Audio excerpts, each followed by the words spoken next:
Who's a better matchup for Jon Jones for his return fight? Gon or Ngannou? Let's talk about it. So right from Jump Street, I'm going to give you an answer you're probably not expecting, and that's neither. But let me explain. Well, first things first, Jones hasn't fought in 3 years, and he's now finally making his way over to heavyweight, so we just don't know how he's going to adapt, and if his skill sets and attributes will carry over, but for the sake of the argument, let's say everything translates. So, going against Francis, Jon may not have as many weapons to worry about opposed to going up against the fully loaded Gon, but it's evident to say his massive power and strength advantage plays a factor to where I would say Gon is better on the feet, but there's much more danger going up against Francis on the feet.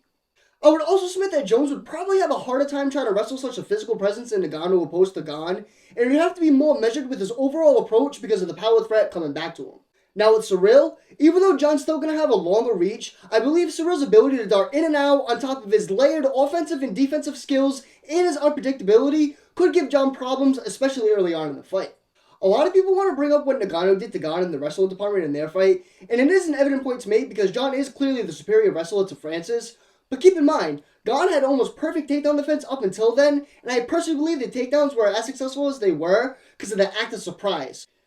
Man, I really want to give you a solid answer, but I believe both guys bring massive qualities to their fight, with Gon bringing the fantastic movement, technical striking, tremendous clinch work, and good defensive wrestling, and Ngannou bringing that massive physical presence backed up by that nuclear power, and to be fair to him, a nice well-rounded game now, so I'm truly 50-50 on it, but if I absolutely had to give you an answer, I would submit Gon's probably the better fight for Jon on his way back. Let me know who you guys would choose in the comments below.